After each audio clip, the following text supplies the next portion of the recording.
الحمدللہ وکفا والصلاة والسلام علی عبادہ الذین اصطفیٰ اما بعد فاعوذ باللہ السمیع العلیم من الشیطان الرجیم بسم اللہ الرحمن الرحیم۔ رفقا محترم، آج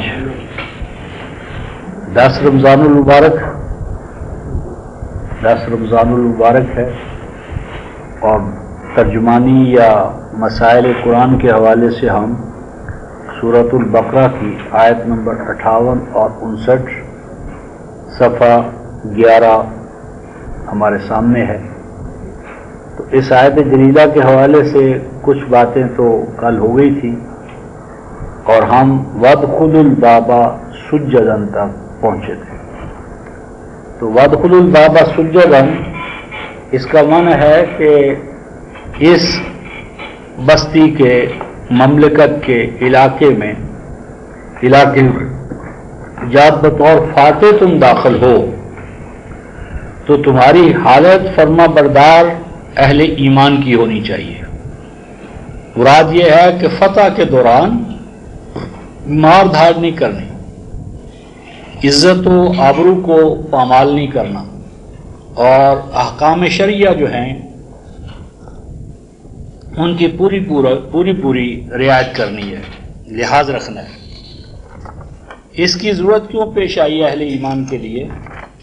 اس ضمن میں ہم سورہ النمل آیت نمبر 34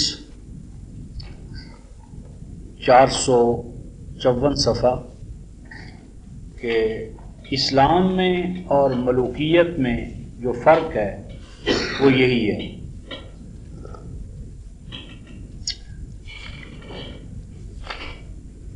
آیت نمبر 34 سورہ النمل 454 صفحہ فرمایا، وہ اللہ پاک نے اور اس ملکہ سبا جسے عرف عام میں کہتے ہیں، یمن کی ملکہ جو مومن ہوئی سیدنا سلیمان کے ساتھ، ان کا یہ مقولہ ہے اور اللہ تبارک و تعالیٰ نے اسے اسٹیبلش کیا ہے۔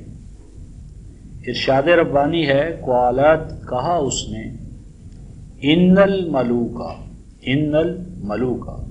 کہ جہاں تک کنگز کا تعلق ہے، ملوک کا تعلق ہے، اذا داخلوا قریۃ جب وہ داخل ہوتے ہیں کسی بھی بستی میں۔ یہ ملوکیت کا مزاج ہے کہ ملوک جب کبھی کسی بستی میں داخل ہوتے ہیں تو داخلے میں ان کا انداز کیا ہوتا ہے؟ افسدوہا، وہ اس بستی میں یا بستیوں میں فساد پیدا کرتے ہیں، مفسد کے طور پر داخل ہوتے ہیں، مصلح کے طور پر نہیں۔ اور فساد کیا ہے بستیوں میں داخلے کے دوران؟ فرمایا وَجَعَلُوا أَعِزَّةَ أَهْلِهَا أَذِلَّةً کہ اس بستی میں ان کے داخلے سے پہلے جو لوگ عزیز ہوتے ہیں، مکرم ہوتے ہیں، محترم ہوتے ہیں، قوت و طاقت جن کے ہاتھ میں ہوتی ہے، اذلہ، ان کو ذلیل کر دیتے ہیں۔ یعنی دوسروں کے وسائل جو کچھ ان کے پاس ہے اسے چھینتے ہیں، اور سب کو چھین لینے کے بعد اسے اپنی ذاتی ملکیت بنا لیتے ہیں اور ان کو کنگال نادار بنا کر اپنے سامنے دیوزہ گر، محتاج، فقیر اس کے طور پر پیش کرتے ہیں۔ اور فرمایا وَكَذَلِكَ يَفْعَلُونَ یہ کسی ایک بادشاہ کی بات نہیں ہے، وہ برطانوی شہنشاہیت ہو یا امریکی یا جاپان کی ہو یا جرمن کی۔ ملوکیت کا مزاج یہ ہے کہ جب وہ کسی علاقے میں جائیں گے تو پورا نظام تبدیل کریں گے اور کل کے جو حکمران تھے ان کو محکوم بنائیں گے، ایسے قوانین بنائیں گے کہ خود بخود حکومت، اقتدار اور سب کچھ جو ہے ان سے چھن کر ان کی جھولیوں میں پکے ہوئے پھل کی طرح آ گرے۔ تو یہ وہ بات ہے کہ جس کو آج ہم سورہ البقرہ کی آیت 58 میں پڑھ رہے ہیں کہ وَادْخُلُوا الْبَابَ سُجَّدًا کہ تم نے جب داخل ہونا ہے اس بستی میں، علاقے میں بطور فاتح، تو تمہیں اللہ کی فرما برداری کی حالت میں داخل ہونا ہے۔ اور نبی مکرم صلی اللہ علیہ وسلم جب مکہ میں داخل ہوئے ہیں بطور فاتح، انت حل بہذا البلد، جو ایک پیشین گوئی تھی، حتی تحلوا قریبا من دارہم، تو اس پیشین گوئی کے تحت جب آپ داخل ہوئے ہیں تو آپ نے یہاں تک قانون بنایا کہ جو اہل ایمان پہلے دور میں جب پرسیکیوشن تھا، تشدد تھا، تو جو اہل ایمان ہجرت کرنے پر مجبور ہوئے اور اپنی جائیدادیں اونے پونے بیچنے پر یا ویسے ہی ان سے سلب کر لی گئی اور مدینہ چلے گئے، حبشہ چلے گئے، تو جب بطور فاتح آپ واپس آئے تو آپ نے یہ قانون بنا دیا کوئی شخص اپنی مسلوبہ یا چھینی ہوئی جائیداد نہ واپس لے گا، نہ اس کا کلیم داخل کرے گا۔ وہ جو ہو گیا سو ہو گیا، وہ اللہ کے لیے تھا۔ یہ نہیں کہ آپ دروازہ کھولو دوبارہ انتقام کا اور واگزاریاں کراؤ اور کلیمز اور یہ اور وہ سارا جو انسان کی عمومی حالت ہمارے سامنے ہے۔ تو فرمایا کہ وادخلوا الباب سجدا، داخل ہو جانا اس یعنی سینٹرل گیٹ میں اس حال میں کہ تم احکام الہیہ کی فرما برداری کرتے ہو۔ آگے فرمایا وقولوا حطہ۔ وقولوا حطہ عام طور پر اس کا مفہوم یہ دیا جاتا ہے کہ تم حطہ کہتے ہوئے داخل ہونا۔ اور وہ جو بنی اسرائیل تھے انہوں نے حطہ کی بجائے کیا کر دیا؟ ہنتا۔ اور ہنتا کا معنی کہتا ہے گندم، کہ وہ داخل ہوئے تو انہوں نے کہا ہمیں گندم چاہیے، ہمیں گندم چاہیے، ہمیں گندم چاہیے۔ لیکن یہ ایک ناقابل فہم بات ہے، کیونکہ ہنتا جو ہے یہ عربی زبان میں گندم کا اصل نام نہیں ہے۔ اصل میں تو اسے کیا کہتے ہیں؟ بر یا قم، کاف میم ہے۔ اور ہنتا جو ہے یہ اس کا ثانوی نام ہے۔ اور دوسری بات یہ ہے کہ ایک ہتا کا لفظ تھا، اس کو انہوں نے ہنتا میں تبدیل کر دیا ایک لفظ کو۔ تو آیت نمبر 59 میں فرمایا ہے فَبَدَّلَ الَّذِينَ ظَلَمُوا قَوْلًا غَيْرَ الَّذِي قِيلَ لَهُمْ فَأَنزَلْنَا عَلَى الَّذِينَ ظَلَمُوا رِجْزًا مِّنَ السَّمَاءِ بِمَا كَانُوا يَفْسُقُونَ، کہ جس قوم نے ایک لفظ کی تبدیلی کی، یعنی ہتا کو ہنتا میں تبدیل کر دیا، تو اللہ تعالیٰ نے آسمانوں سے ان کے لیے پتھروں کی بارش، چہرے بگاڑ دیے، پتھروں کی بارش کی، زبردست ان پر عذاب۔ اور آج ہم ہیں کہ ہم نے پورا جو اللہ کا عطا کردہ نظام تھا سر سے پاؤں تک اسے ہم نے تبدیل کر دیا، اور ہمارے اوپر ان میں سے کچھ بھی نہیں ہو رہا۔ تو یہ کیا وجہ ہے؟ تو یہ نہیں رفقا محترم، بات یہ ہے کہ اللہ پاک نے فرمایا تھا کہ قولوا حطہ۔ حطہ جو ہے رفقا اس کا روٹ ہے ہا تا تا، ہا تا تا، ہا تا تا۔ حتیٰ یا حتوں کا معنی ہوتا ہے کوئی بوجھل وزن اٹھا کر جا رہا ہو، اور آپ دیکھیں بھائی یہ تو بڑا بیچارہ بوجھ اٹھا کر جا رہا ہے، تو اس کے بوجھ کو بانٹ لینا، اس کے بوجھ کو بانٹ لینا، بھائی آدھا ہمارے سر پر، آدھا تم اپنے سر پر رکھ لو۔ اور اگر کوئی بہت ہی ناتواں ہے تو اس کو کہو بھی تم کو بوجھ اٹھاتے ہو، بوجھ ہم اٹھائیں گے، تم آرام سے چلو، تمہارا بوجھ اٹھانا ہماری ذمہ داری ہے۔ تو یہ ہے اسلام کا شعار، اسلامی مملکت کا یا اسلام کا جو نظام حیات ہے اس کا شعار کیا ہے؟ قولوا حطہ۔ یوں کہنا کہ اے لوگو، یعنی مفتوحین سے یوں کہنا کہ ہم اس لیے نہیں آئے کہ تمہارے اوپر بوجھ بن جائے، بلکہ ہم تو تمہارا بوجھ بانٹنے کے لیے آئے ہیں، تمہیں بوجھوں سے نجات دینے کے لیے آئے ہیں۔ جو تمہارے اوپر ٹیکسز اور ضرائب اور جمارک، یہ جتنے بھی یہ ٹیکسز اور یہ جمارک اور یہ ضرائب یہ غیر اسلامی ہیں۔ تو یہ جو بوجھ ہیں جن کے نیچے انسان پس رہا ہے اور اس کی انسانیت اور انسانی ذات تباہ و برباد ہو رہی ہے، تو فرمایا کہ یوں کہنا حطہ، ہم تمہارا بوجھ اٹھانے کے لیے آئے ہیں، ہم تمہارا بوجھ اٹھانے، تمہیں بوجھوں سے نجات دینے کے لیے آئے ہیں۔ اس ضمن میں رفقا محترم نبی مکرم صلی اللہ علیہ وسلم کے حوالے سے جو لازمی بات ہے کہ میرا اور آپ کا تعارف ہے، یہ قرآن کا اعلان ہے، یہ آیت 157 سورہ الاعراف 204 صفحہ 204 صفحہ.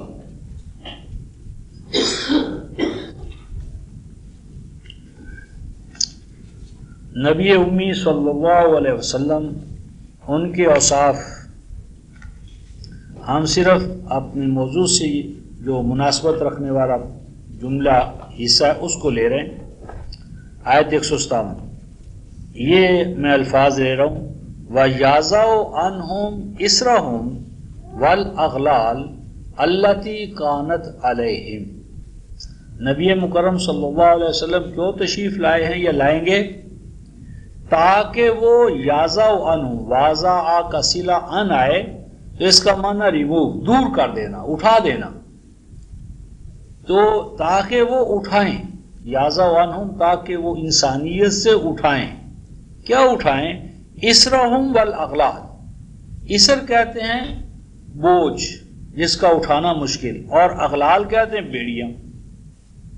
یعنی انسانوں کے پاؤں میں جو بیڑیاں ڈال دی گئی ہیں یا ڈال دی چکی ہوں گی، اور جو انسانیت پر بوجھ مسلسل پہ ہم چلے آ رہے ہیں، ان بوجھوں سے رہائی دینے کے لیے اور ان کی بیڑیاں کاٹنے کے لیے، یعنی ان کی لبریشن. آج کہتے ہیں لبریشن تھیالوجی. تو اسلام تو آیا ہی لبریشن کے لیے ہے. یعنی انسان پر جو بوجھ در بوجھ نظام معیشت کا، معاشرت کا، سیاست کا، تو یہ اسر اور یہ اغلال التی کانت علیہم، کہ جو ان کے اوپر پوری طرح مسلط ہو چکے ہیں، جن کے نتیجے میں ان کے لیے چلنا مشکل ہو گیا. سر سے پاؤں تک وہ بیچارے جکڑ بندیوں میں جکڑے ہوئے ہیں. تو ان سے رہائی دلانے کے لیے وہ رسول مکرم صلی اللہ علیہ وسلم آئے ہیں. اور یہی رفقائے محترم وہ اعجاز ہے کہ چند سالوں کے اندر اندر پورا شرق، پورا غرب، پورا روم، پورا ایران کیوں ڈھیر ہو گیا؟ تو یہ درس اسلام کی اخوت، مساوات، بھائی چارہ اور انسان کو انسانی حقوق سے برابر کرنے والا نظام حیات تھا، کہ جس کا جب نفاذ ہوا مدینے میں، مکہ میں، جزیرہ نما عرب میں، تو یہ نور اتنا پھیلا کہ شرق و غرب پر چھا گیا. اور جب یہ نظام جو ہے اس کو ہم نے غلافوں میں بند کر کے رکھ دیا، اور پھر وہی یعنی کیسریت اور وہی کسرویت دوبارہ ہم نے اڈاپٹ کر لی، تو جو اس وقت کیسر و کسرا اور عرب کا حال تھا اس میں ہم مبتلا ہو گئے. اس ضمن میں قرآن ایک بنیادی ہدایت ہمیں دیتا ہے، حوالہ لکھ لیں 16-26، کہ بعض اوقات قومیں اس طرح تباہ ہوتی ہیں کہ وہ جس نظام حیات کے اندر زندگی گزارتی ہیں اس کی چھت بہت وزنی ہو جاتی ہے اور دیواریں بڑی کمزور. دیواریں اس بوجھ کو برداشت نہیں کر سکتی، چھت کے بوجھ کو. اور نتیجہ یہ کہ باہر انہوں نے اپنی حفاظت کے لیے افواج، پولیس، ہاں جی، اور سب کچھ، لیکن وہ چھت جب گرے گی تو چھت کے نیچے جو ہیں وہ تباہ و برباد ہو جائیں گے. قرآن کہتا ہے فَأَتَى اللَّهُ بُنْيَانَهُمْ مِنَ الْقَوَاعِدِ فَخَرَّ عَلَيْهِمُ السَّقْفُ مِنْ فَوْقِهِمْ وَأَتَاهُمُ الْعَذَابُ مِنْ حَيْثُ لَا يَشْعُرُونَ. 16-26 کہ دیواریں کمزور اور چھت بوجھل. تو وہ چھت جو ہے بوجھل، اس کا وزن دیواریں سہار نہیں سکتی. مراد کیا ہے کہ اپر کلاس حاکم طبقہ محکوموں پر اتنا بوجھ ڈال دیتا ہے، اتنے ٹیکسز، اتنا ایکسپینڈیچر، اتنی ان کی عیاشی، کہ وہ آپ کہاں سے لیں؟ لازمی بات ہے وہ ماسز سے لیں گے. اور ماسز جو ہے نا وہ دیتے دیتے ایک سٹیج آ جاتی ہے کہ پھر ان کے اندر بھی وہ دینے کی طاقت نہیں رہتی، پھر سول وار شروع ہو جاتی ہے، پھر وہ دیواریں جو ہیں وہ دب جاتی ہیں اور بوجھل چھت جو ہے اوپر سے نیچے دھڑام سے آ گرتی ہے. وہ فرمایا وَأَتَاهُمُ الْعَذَابُ مِنْ حَيْثُ لَا يَشْعُرُونَ، اور عذاب پھر وہاں سے آ جاتا ہے جہاں سے انہوں نے گمان ہی نہیں کیا تھا. وہ تو سمجھتے تھے انڈیا ہی حملہ کرے گا تو ہم تباہ ہوں گے، اپنے طور پر تو تباہ ہو نہیں سکتے. تو یہ جو قوموں کا مزاج ہے رفقا محترم، تو نبی مکرم صلی اللہ علیہ وسلم اسر اور اغلال سے آزادی دلانے کے لیے تشریف لائے تھے. اور اس ضمن میں رفقا محترم قرآن نے جس انقلاب کی دعوت دی تھی اس کی ایک جھلک ہم سورہ البلد 90 سورت ہے رفقا محترم 90. یہ پوری سورہ ہی اپنے مضامین کا ایک عجیب مجموعہ ہے. یہ صفحہ ہے 713 غالباً 713. یہ آیت نمبر 4 ہے. لقد خلقنا الانسان فی کبد. انسان کا تو مقام اور سٹیٹس یہی ہے کہ وہ دن رات جد و جہد کرے. قبد، ہم نے انسان کو پیدا کیا قبد میں. قبدا و تقبدا، جگر پاش مشقت، دن رات محنت. یعنی انسان کو جو چیز انسان بناتی ہے رفقا محترم وہ محنت ہے، قبد ہے، جد و جہد ہے، دن رات کی محنت انسان کی شان ہے. محنتی، محنت کش، یہ مومن اور انسان کی شان ہے. خیر اس وقت ہم آیت نمبر جو 11 ہے اس کو دیکھتے ہیں. فلقتحم العقبہ. فلقتحم العقبہ، انسان نے ابھی اپنے ارتقاء کے راستے میں ایک پتھر حائل ہے اس کو دور نہیں کیا. اقتحم کراس کرنا، سرپاس کرنا، کسی چیز کو اٹھا پھینکنا، اور گھاٹی ہو، منزل ہو، مشکل ہو، کوئی بہت پیچیدہ تو اس کو آپ کراس کر جائیں، سالو کر لیں، حل کر لیں، اس کو اقتحام کہتے ہیں. اور عقبہ وہ چیز جو آپ کو پیچھے کی طرف لے جاتی ہے. تو قرآن یہ کہتا ہے کہ انسانیت کو آگے بڑھنے سے ایک بہت بڑی رکاوٹ ہے کہ جو اسے آگے نہیں بڑھنے دے رہی، اور انسان نے بحیثیت انسان اس رکاوٹ کو ابھی دور نہیں کیا، سرپاس نہیں کیا. وما ادراک ما العقبہ، عام ترجمہ یہ ہے کہ تو کیا جانے اے ہمارے حبیب کہ وہ عقبہ کیا ہے. یہ غلط ترجمہ ہے. ادراکا، یہ ما ادراکا یہ فعل تعجب ہے، جس طرح ما اجملہ، ما احسنہ. ما ادراکا یہ ادراکا یدرکو سے نہیں ہے، درا یدری سے ہے. ما ادراکا یہ فعل تعجب ہے. اس کا معنی آپ اے ہمارے حبیب کیا عمدہ طریقے سے جان گئے کہ وہ عقبہ کیا ہے. آپ کو کس زبردست طریقے سے علم ہو چکا ہے، درایت ہو چکی ہے کہ وہ عقبہ رکاوٹ کیا ہے. اور چونکہ یہ درایت جو آپ کو عطا ہوئی ہے وہ بر بنا وحی عطا ہوئی ہے، اور اس لیے نہیں عطا ہوئی کہ اس کو لے کر آپ بیٹھ جائیں، اس لیے عطا ہوئی ہے کہ اسے بانٹیں، تقسیم کریں، پہنچائیں. اس لیے فرمایا فق و رقبہ، وہ درایت، وہ نوع انسانی کی رکاوٹ کے حوالے سے جو آپ کو علم عطا ہوا وہ کیا ہے، رکاوٹ کیا ہے رفقا میں، فق و رقبۃ. ایک بھی انسانی جان، ایک بھی انسانی گردن جب تک رفقا محترم محکوم ہے، محتاج ہے، نوع انسانی بحیثیت مجموعی اپنے آپ کو انسان کہنے کا حق نہیں رکھتی. فق و رقبہ، رقبہ گردن کو کہتے ہیں، اور فق و رقبہ کا معنی ہوتا ہے گردنوں کو آزاد کرانا. اور فق و رقبہ مفرد ہے، یعنی اگر ایک بھی انسانی جان محکوم ہے، غلام ہے، محتاج ہے تو کل نوع انسانی بحیثیت مجموعی مجرم ہے. یعنی انسان ہونے کا حق نہیں رکھتا اگر ایک بھی ابن آدم محکوم اور محتاج ہے. اور آگے دیکھیے، او اطعام فی یوم ذی مسغبہ. فرمایا کہ اگر آپ نے انسان کو آزاد کر دیا لیکن پیٹ میں روٹی نہیں، بھوک سے بیچارہ کرا رہا ہے، بھوک نے اسے نڈھال کیا ہوا ہے، بھوک کی وجہ سے وہ اپنی ہر چیز بیچنے پر مجبور ہو گیا ہے، تو یہ آزادی کوئی آزادی نہیں ہے. آزادی کے لیے لازم ہے کہ وہ اکنامک ایمنسیپیشن ہو، معیشت اس کی آزاد ہو. اگر معیشت جو ہے وہ غالب اقوام کے ہاتھ میں ہے، روٹی ان کے ہاتھ میں، وسائل ان کے ہاتھ میں، یہ آزادی کوئی آزادی نہیں ہے. اور یہاں رفقا محترم میں اطعام کہا ہے، طعام نہیں کہا.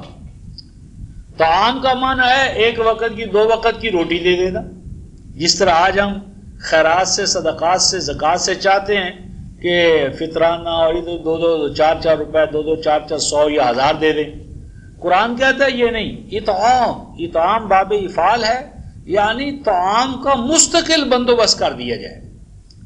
اب ایک تو ہے کہ بیواؤں کو بیت المال کی زکوٰۃ سے 2 4 چیزیں، اور ایک یہ کہ اس بیت المال سے کارخانے قائم کیے جائیں، ایجوکیشن انسٹیٹیوشن بنائے جائیں، فرد کو صاحب صلاحیت بنایا جائے، برسر روزگار بنایا جائے۔ اس ضمن میں کہتے ہیں صاحب دیکھیں نا، اگر ایسا نظام آ جائے تو پھر یہ جو فقراء اور مساکین کو دینے کے احکام ہیں یہ کہاں جائیں گے؟ رفقائے محترم، قرآن میں ڈاکے، زنا اور چوری کے بارے میں احکام ہیں۔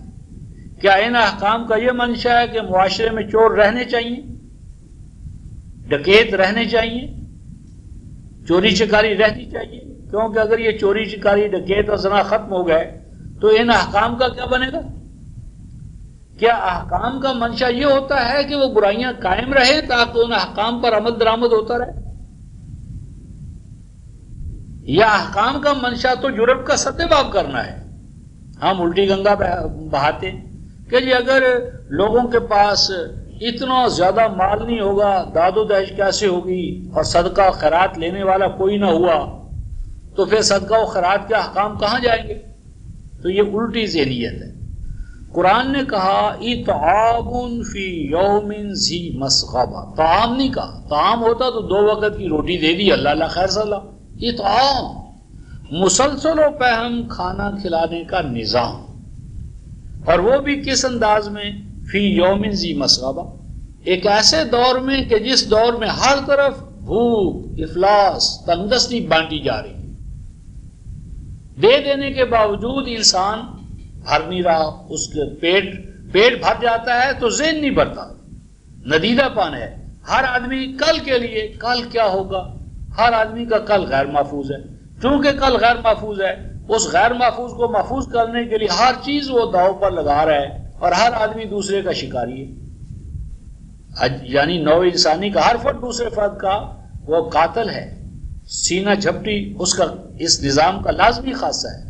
آگے قرآن کہتا ہے یتیماً ذا مقربہ، کیسے افراد کو ان کی روٹی کا مستقل انتظام کر دیا جائے۔ یتیماً، یتیم کا عام معنی ہم کر دیں جس کا ماں باپ مر جائے، یہ غلط ترجمہ ہے یا ناقص ترجمہ ہے، ون سائیڈڈ ہے۔ یاتامہ کا اصل معنی ہوتا ہے رفقائے محترم سہارے کا کٹ جانا، نتیجتاً وہ چیز تنے تنہا رہ جائے۔ اگر کسی جنگل میں ایک ہی درخت ہو تو اسے کہتے ہیں الشجرۃ الیتیمہ۔ اگر قافلے سے انسان بچھڑ جائے تو اس کو کہتے ہیں المسافر الیتیم۔ تو بیوہ جب ہو جائے، خاوند مر جائے، اس کو بھی یتامہ۔ اگر ماں باپ مر جائیں تو بھی، تو یتامہ کا اصل معنی ہوتا ہے سہارے سے محروم ہو جانا۔ تو یتیماً ذا مقربہ فرمایا کہ تنہ تنہا، ذا مقربہ قریب ہونے کے باوجود، مادی طور پر، مکانی طور پر ہر آدمی قریب ہے ایک دوسرے کے، لیکن مسائل میں، مشکلات میں ہر آدمی اپنے مسائل و مشکلات میں آگ کی طرح سلگ رہا ہے، اور کوئی کندھے کے ساتھ کندھا ملا لینے کے باوجود نماز میں کندھا کے ساتھ کندھا ملتا ہے، اور مسجد سے باہر نکلتے ہیں تو وہ لوٹنے والا ہے، وہ محمود ہے، یہ یاد ہے۔ تو لونلی ان کراؤڈ، اس کے لیے اصطلاح ہے لونلی ان کراؤڈ، ہجوم میں ہونے کے باوجود، بستیوں میں ہونے کے وہ انسان جو ہے وہ کیا ہے؟ یتیم ہے، پچھڑا ہوا ہے، کوئی اس کا سہارا بننے کے لیے تیار نہیں۔ پھر فرماتے ہیں او مسکیناً ذا متربہ، اور ایسا مسکین ساکانہ، جس کا چلتا ہوا کاروبار رک جائے، چلتا ہوا رک گیا، یا بیچارے کو چلنے کے مواقع نہیں مل رہے، اس کے پاؤں میں بیڑیاں ڈالی ہوئی ہیں، چلتا ہوا کاروبار رک گیا یا چلا ہی نہیں، اور پھر کیا ہے؟ ذا متربہ، مٹی میں مل کر مٹی ہو چکا ہے، اس کے چہرے سے مٹی ختم ہی نہیں ہوتی، دن رات مٹی، دن رات جدوجہد، دن رات محنت، دن رات وہی تگاریاں، آگے فرمایا رفقا محترم سما کانا من الذین آمنو، اے ایمان والو یہ مرحلہ طے پہلے کرو، یہ انسانیت کا مسئلہ ہے، یہ جب مرحلہ طے ہو جائے گا تو پھر کفر و ایمان کی بحث کا آغاز ہوگا. سما یعنی آفٹر دین، یعنی یہ تو انسانی حقوق ہے، یہ ہر ابن آدم کا حق ہے کہ اسے بنیادی ضروریات زندگی کی فراہمی ملے. بنیادی ضروریات زندگی کا فراہم کر دیا جانا یہ انسان کا حق ہے، بغیر اس کے کہ وہ کافر ہے یا مومن.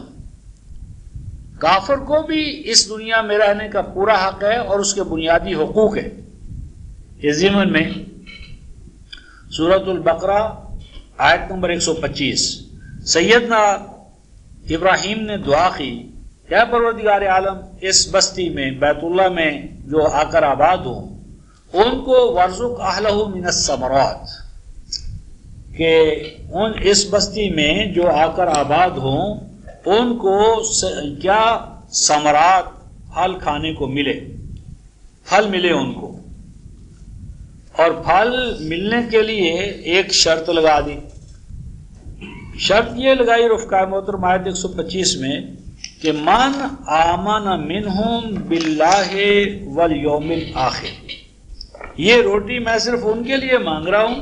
صفحہ 24 ہے البقرہ 125. یہ 125 اور 126 کہ ابراہیم نے سیدنا ابراہیم نے دعا کی، اے پروردگار عالم اس بلد بیت اللہ کو، خانہ کعبہ کو، مکہ کو ایک ایسا شہر بنا کہ جہاں امن ہی امن ہو، بلدن آمن، امن ہو. ورزق اہلہ من الثمرات، اور جو یہاں کے باسی ہیں، رہنے والے ہیں، ان کو پھلوں کا رزق عطا فرما. لیکن کن کو دو، کن کے لیے میں یہ دعا مانگ رہا ہوں؟ من آمن منہم باللہ والیوم الآخر، صرف ان کے لیے جو اللہ اور آخرت کو مانے، یعنی مومنوں کے لیے. اللہ تعالیٰ نے یہ دعا تو قبول کی رفقا محترم، لیکن یہ شرط نہ مانی کہ یہ جو کہا تھا کہ صرف مومنوں کو پھلوں کا رزق ملے اور جو کافر ہو جائے ان کو محروم کر دیا جائے. فرمایا نہیں، یہ منظور نہیں. میں رب المسلمین نہیں ہوں، اللہ رب العالمین ہے. تو فرمایا قَالَ وَمَنْ كَفَرَ فَأُمَتِّعُهُ قَلِيلًا، فرمایا کہ کافروں کو بھی ہم حیات دنیا کا ساز و سامان دیں گے. حیات دنیا کا ساز و سامان جو ہے یہ تو کمرہ امتحان میں جب ہم بیٹھے ہوں تو یہ ریاست کا کام ہے کہ وہ قلم، کاغذ، پانی، پنکھا، بنیاد، یہ تو اس کے لوازمات میں سے ہے. چاہیں تو ہم ممتحن کو گالیاں لکھیں، گالیاں بھی لکھ رہے ہوں گے تو نہ پنکھا بند ہوگا، نہ پانی بند ہوگا، نہ ہم سے کرسی اور کاغذ چھین لیا جائے گا، کیونکہ یہ اس امتحان کے داخلی تقاضے ہیں. پھر فرمایا ثم استروا الی عذاب النار وبئس المصیر، پھر اعلان ہوگا نتائج و ثمرات کا، فیل پاس ہونے کا آخرت پر. جب وہ فیصلہ آئے گا تو پھر عذاب النار. حیات دنیا میں تو ساز و سامان برابر ملے گا، بلکہ نہ صرف انسانوں کو ملے گا، حیوان کو بھی. اگر کوئی اونٹ بھی، بیل بھی بھوک اور پیاس سے مارا جاتا ہے تو عمر ابن خطاب خلیفۃ المسلمین جواب دہ ہے. انسان خودکشیاں کرے تو اسلامی مملکت میں خلیفۃ المسلمین کے خلاف پرچہ کٹے گا، انسان نہیں. اگر حیوان کا بھی کوئی بچہ جو ہے وہ بھوک اور اس سے مرے گا تو نظام اس کے حوالے سے بھی جواب دے گا. بس کوئی مملکت اسلامی نہیں ہو سکتی تاکہ اس کے آئین کے اندر بنیادی ضروریات زندگی کی فراہمی طے نہ کر دی جائے اس انداز میں کہ اگر کسی فرد کو بنیادی ضروریات زندگی نہ ملے تو وہ عدالت میں جا سکتا ہے حکومت کے خلاف، اور حکومت جواب دہ ہے تو اس کا عدل کا نظام اس ضرورت کو پورا کرے.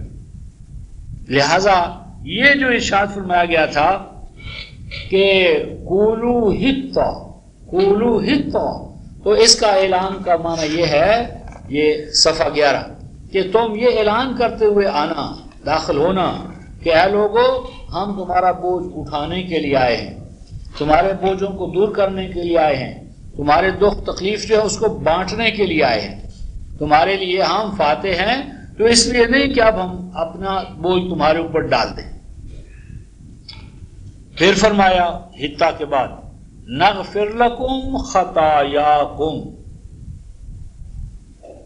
مزید برآں تم یوں کہنا ان لوگوں سے کہ نغفر لکم خطایاکم، کہ ماضی میں جو تمہارا اور ہمارا ٹکراؤ تھا، تصادم تھا، مقابلہ ہوا، اور اس مقابلے میں تم نے ہمیں کچھ نقصان پہنچایا،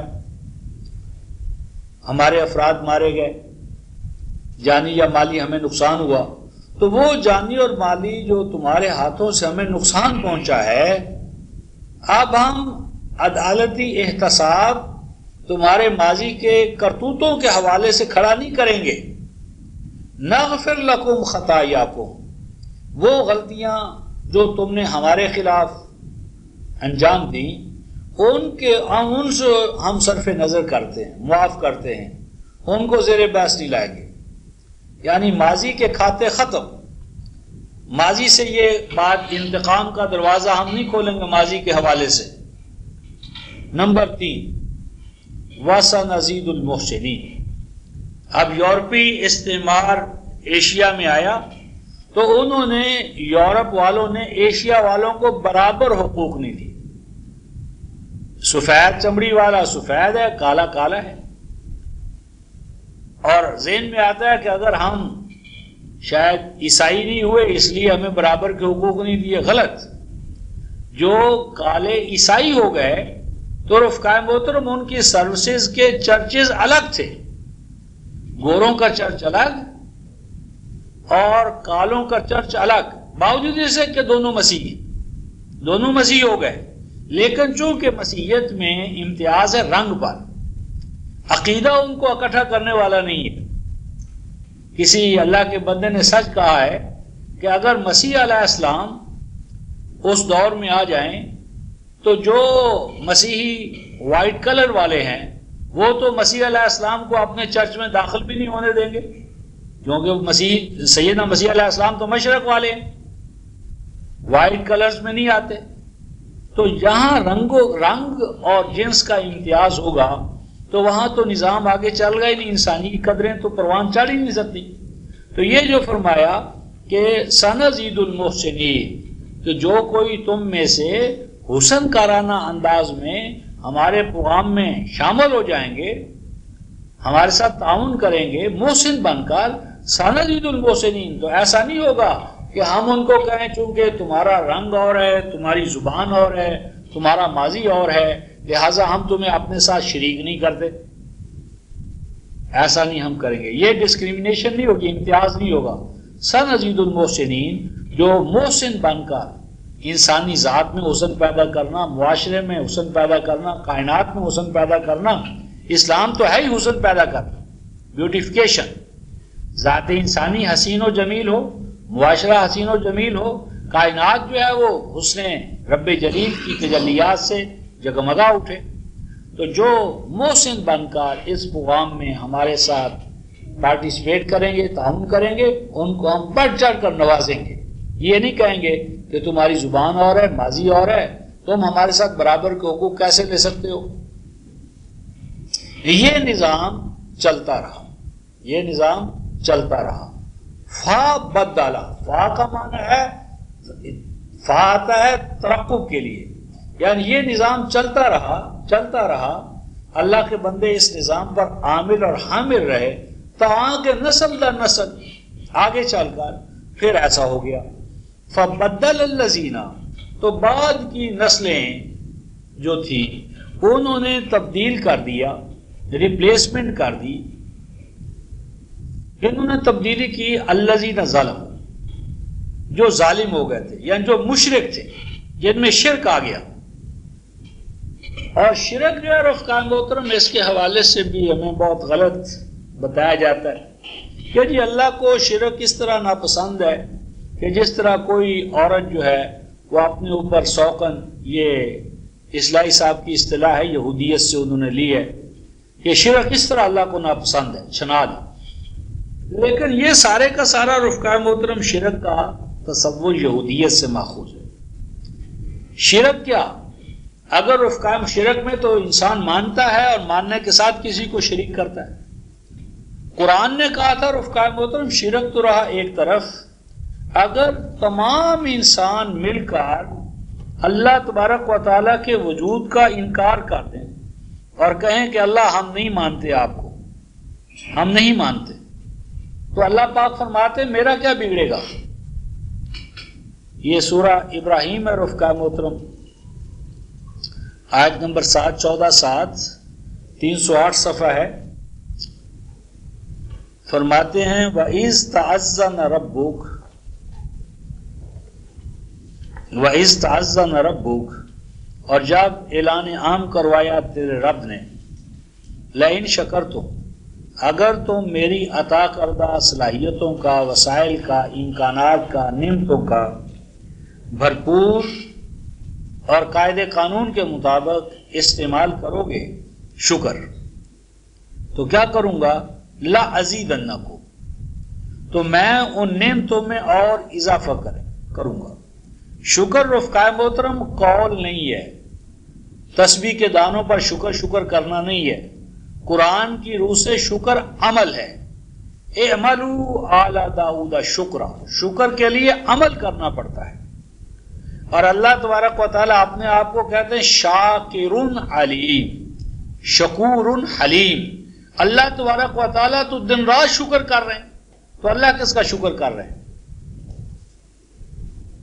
انسان کا شکر ہے رفقائے محترم کہ وہ بارش آنے سے قبل اپنی زمین کو تیار کرے جھاڑ جھنکار سے، اور اس کو تیار کر لے تاکہ بارش ہو، تو اس کے بعد اس میں بیج ڈال دے، اور پھر اللہ کا شکر شروع ہو جاتا ہے۔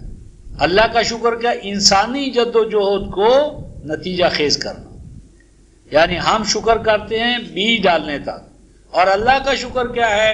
وہ جو ایک بیج ہم نے ڈالا ہوتا ہے اسے یعنی 700 نہیں اس سے بھی زیادہ بڑھا چڑھا کر وہ ہمیں واپس کرتا ہے۔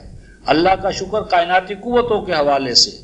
تو یہ جو فرمایا کہ اگر تم شکر کرو گے، یعنی اللہ کی عطا کردہ نعمتوں کا بھرپور اور قاعدے قانون کے مطابق استعمال کرو گے، لا ازیدنکم، تو میری نعمتیں اور زیادہ بڑھ چڑھ کر تمہیں عطا ہوں گی۔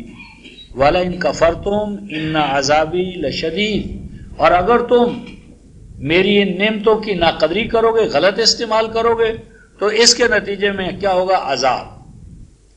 عذاب کیا ہے رفقائے محترم؟ عذب کہتے ہیں میٹھا پانی، شیریں پانی، اور عذاب ہے شیریں اور میٹھے پانی کا چھن جانا، یعنی وہ خوشگواریاں جو قواعد و قوانین پر چلنے کے نتیجے میں تمہیں عطا ہوئی تھیں، جب ان قوانین اور اقدار کو وائلیٹ کرو گے تو وہ تمام نعمتیں چھن جائیں گی، اور وہ آب شیریں کے، آب زلال کے جو چشمے تمہارے پاس تھے وہ چھین لیے، واپس لے لیے جائیں گے، اور ہم اس قوم کو دیں گے جو تم سے بڑھ کر ہمارے احکام پر چلنے والے ہوں گے۔ پھر فرمایا، اور وہ وقت جب موسیٰ علیہ السلام نے اپنی قوم سے کہا، یہ کہا ان تکفروا انتم ومن فی الارض جمیعا فان اللہ لغنی حمید۔ وہ وقت یاد کرو، یعنی جب موسیٰ علیہ السلام نے اپنی قوم سے خطاب فرمایا اور یوں ارشاد کیا کہ اے میری قوم، اگر تم اللہ کا انکار کر دو، ان تکفروا، اگر تم کافر ہو جاؤ، شرکی نہیں، مشرکی نہیں، کافر ہو جاؤ، ہم نہیں مانتے اللہ کو، اگر تم کافر ہو جاؤ، اور آگے ومن فی الارض، اور وہ سب کے سب جو زمین میں، یعنی اگر روئے زمین پر ایک شخص بھی مومن نہ رہے، تم اور تمہارے ساتھ من فی الارض جمیعہ سارے کے سارے کافر ہو جائیں، تو پھر کیا ہوگا؟ فإن اللہ لغنی حمید، تو اللہ پھر بھی اللہ رہے گا، کیونکہ اللہ وہ نہیں جسے آپ نے بنایا ہے، یعنی اللہ میرے اور آپ کے بنانے سے، میرے اور آپ کے ووٹوں سے نہیں بنا، ہمارا حاکم ملک تو ہمارے ووٹوں سے بنا ہے، ہمارا محتاج ہے، لیکن اللہ جو ہے وہ خدا ہے، خود سیلف ایگزسٹنس، وہ اپنے وجود میں میرے اور آپ کے ماننے کا اقرار کا محتاج ہے، وہ خدا ہے، خود آ، تو غنی حمید اللہ پھر بھی رہیں گے. تو شرک جو ہے وہ رفقائے محترم اللہ کا کچھ نہیں بگاڑتا. اللہ تبارک و تعالیٰ کی ذات صفات اس کے خزانوں میں کوئی کمی نہیں آتی. شرک سے کیا ہوتا ہے رفقائے محترم؟ شرک اللہ تعالیٰ کو کیوں ناپسند ہے؟ اس کی وجہ یہ ہے رفقائے محترم 22-31، شرک کرنے سے انسان دراصل اپنی ڈگنیٹی جو ہے اس کا سودا کرتا ہے. اس کائنات میں اللہ کے بعد سب سے بڑے مقام اور مرتبہ پر اللہ تعالیٰ نے ابنائے آدم کو رکھا ہے. اب شرک کیا ہے؟ کسی پتھر کے سامنے، گھوڑے کے سامنے، بت کے سامنے، مظاہر فطرت کے سامنے، کسی نہ کسی کے سامنے وہ جھکے گا، اس کو بڑا مانے گا، اس کی بڑائی کا اعتراف کرے گا، اور اس طرح اپنی بڑائی و کبریائی جو اللہ نے اسے عطا کی ہے. مقام آدم کیا ہے؟ وہ مسجود ملائکہ ہے. تو وہ اس مقام بلند سے گر پڑتا ہے. یعنی شرک سے انسان اپنی جو ڈگنیٹی ہے وہ اپنی ڈگنیٹی کو ختم کرتا ہے. قرآن کہتا ہے 22-31، وَمَن يُشْرِكْ بِاللَّهِ، وَمَن يُشْرِكْ بِاللَّهِ، اور جو کوئی شرک کرتا ہے، 402 صفحہ. اور جب کوئی شخص شرک کرتا ہے پھر کیا ہوتا ہے؟ فَكَأَنَّمَا خَرَّ مِنَ السَّمَاءِ، تو شرک کرنے کی وجہ سے اپنے مقام بلند گویا وہ آسمان سے زمین پر آ گرتا ہے. یعنی جس کائنات کے اندر انسان کا مقام ہے کہ کائنات کا ذرہ ذرہ اس کے لیے مسخر ہے، تو ایسا انسان توہم پرست ہو جاتا ہے. جس کائنات کو اس کے لیے مسخر کر لیا گیا ہے وہ اس کے سامنے ہاتھ ڈنڈوت بجا لاتا ہے، ہاتھ باندھ کر کھڑا ہے. ہاں جی، کالی ماتا کے سامنے، پتھروں کے سامنے، درختوں کے سامنے. جس وقت تک انسان رفقائے محترم مشرک ہوگا وہ کائنات کو مسخر نہیں کر سکتا. کنکویسٹ آف اسپیس امپاسبل، ناممکن ہے. یعنی جو شخص رفقائے محترم چاند کو معبود مانتا ہوگا وہ چاند پر جائے گا، چاند کے اوپر پاؤں رکھے گا، چاند کو مسخر کرے گا جو چاند پرست ہے. تو چاند ہو، سورج ہو، نجوم و کواکب ہو، جو ان کی پرستش کرنے والی، جب تک شرک کا دور رہا ہے انسان کائنات کے مسخر کرنے میں ایک قدم نہیں بڑھ سکا. یہ 1400 سالہ اسلام کا ریکارڈ ہے کہ جب اسلام یعنی قرآن کی شکل میں آیا اور اس نے سخر لکم ما فی السماوات و ما فی الارض توحید کا نعرہ لگایا عملی طور پر، تو کائنات کے مسخر ہونے کا عمل شروع ہوا. اور یہ علماء اندلس تھے جن کو کہ ہمارا رسل جیسا جو ہے ری اویکننگ آف دا ایسٹ، بٹنر رسل کا ایک بہت اہم مقالہ ہے pleasant and in pleasant essays میں. تو اس میں وہ کہتا ہے کہ جو کچھ اس کائنات میں ہم تجرباتی سائنسز کے حوالے سے کر رہے ہیں یہ دراصل علماء اندلس کا فیضان ہے. ورنہ جو گریک اور رومن تھے ان کے اندر تو ایکسپیریمنٹل سائنسز تھی ہی نہیں، وہ تو تجربے سے بھاگتے تھے، اسپیکولیٹو، سارے کا سارا تکبندی، قیاس، تخمینہ تھا. تو یہ پریکٹیکل سائنسز ہاں جی کائنات فطرت کے حوالے سے صرف عربوں کا ہے، اور عربوں کو اللہ کے قرآن نے یہ تعلیم اور تربیت دی، نبی امی کا یہ سارا فیضان ہے. تو خر من السماء، وہ مقام بلند آسمان سے گرتا ہے، پھر کیا ہوتا ہے؟ فتخطفہ الطیر، پھر چاروں طرف سے پرندے اس پر جبڑ پڑتے. مذہبی پیشوا، مجاور، سجادہ نشین، سادھو، چاروں طرف سے پرندوں کی طرح اس کے اوپر ٹوٹ پڑتے ہیں، اچک لیتے ہیں اس کو. اور تحوی بہ الریح فی مکان صحیح، اور اگر کوئی پرندہ نہیں اس کے اوپر جھپٹتا تو اس کی اپنی ہی خواہشات ہاں جی اس کو اوپر سے نیچے گراتی ہیں. اور فی مکان صحیح، ساحقہ، پیس دینا. پھر وہ انسان پس جاتا ہے، انسان کے اندر انسانیت نہیں رہتی، انسانی ذات پارا پارا ہو جاتی ہے، ریزہ ریزہ ہو جاتی ہے. انسانی ذات کہاں رہی؟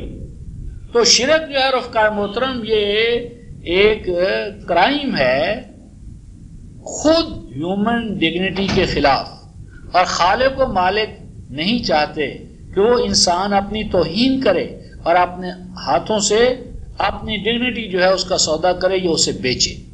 تو یہ جو بات ہو رہی تھی کہ انہوں نے فبدل الذین ظالموا، ظلم سے مراد شرک. تو جب ان میں شرک آ گیا تو شرک آنے سے کیا ہوا، وہ جو نظام ان کو عطا کیا گیا تھا، کیا سجد، سجدے والا، راغدن، ہر ایک کو بنیادی ضروریات زندگی کی فراہمی والا، فاتح مفتوح کے لیے بوجھ اٹھانے والا ہو نہ کہ بوجھ بننے والا، اور وہ سابقہ خطاؤں سے صرف نظر کرنے والا ہو، اتنی اس میں کشاد ہو، اور یہ کہ وہ جو مفتوح قوم کے اندر بھی یعنی ایمان اور اعمال صالحہ اور احسان کے حوالے سے روش اختیار کریں، ان کو اپنے اندر اپنی سوسائٹی میں جذب کرتا چلا جائے، اپنے اندر شامل کرتا چلا جائے، یعنی اس کے اندر عقیدہ جو ہے وہ اصل ہو، نسل نہ ہو۔ یہ چیزیں جب تک ان میں رہی تو وہ کائنات میں اس مقام اور علاقے میں فاتح کے طور پر رہے، اور جب یہ تبدیل ہو گئی تو پھر کیا ہوا، ظالموں پر یعنی مشرکوں پر، نافرمانوں پر کیا ہوا، فرمایا پس نازل ہو گیا ان کے اوپر اس 5 نکاتی پیغام کو تبدیل کر لینے کے بعد کیا نازل ہوا، رجزم من السماء، رجزم من السماء، راجازہ کہتے ہیں رفقائے محترم، یہ جو جانور ہوتا ہے مثلا گھوڑا یا بیل جسے ہم ہل میں یا گاڑی میں یا تانگے میں جوتتے ہیں، تو وہ کمزور ہوتے ہوتے بیٹھنا شروع ہو جاتا ہے، پھر ہم اسے آنکس لگاتے ہیں اور پھر وہ بیچارہ کچھ دیر چلتا ہے اور ایک سیج آتی ہے کہ بالکل ہی وہ ناکارہ ہو جاتا ہے، بوجھ بن جاتا ہے۔ راجازہ کہتے ہیں دابہ، جانور، اس کی ٹانگوں میں اتنی سخت نہ رہے کہ وہ چل سکے، گاڑی کھینچ سکے، ہل چلا سکے، تو جب بیل اس سٹیج پر آ جائے گا تو وہ ذبح کرنے کے قابل رہ جاتا ہے، کیونکہ مزید اب چارہ اس کو کسان کیوں دے۔ تو جس وقت قومیں فاتح ہونے کے بعد آگے چل کر اس 5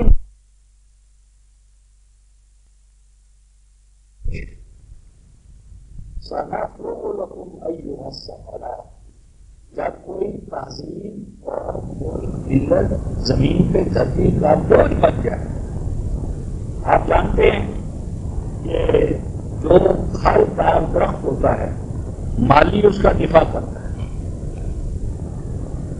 یعنی مالی کے ہوتے ہوئے کوئی پھل یا سائے کا جو حامل درخت ہوگا اس کو کاٹ نہیں سکتا، اور جب وہ درخت پھل اور سایہ دونوں سے پیدل خالی ہو جاتا ہے تو وہی مالی رفقائے محترم کیا کرتا ہے، اپنا کلہوڑا جو ہے وہ اس کے دیشہ اس کے اوپر رکھ دیتا ہے، کلہاڑی، اور اس کو کاٹ دیتا ہے۔ یعنی پھل اور سایہ تحفظ، اور پھل اور سایہ سے علیحدہ ہونا کیا ہے، وہ اپنا وجود برقرار نہیں رکھ سکتا۔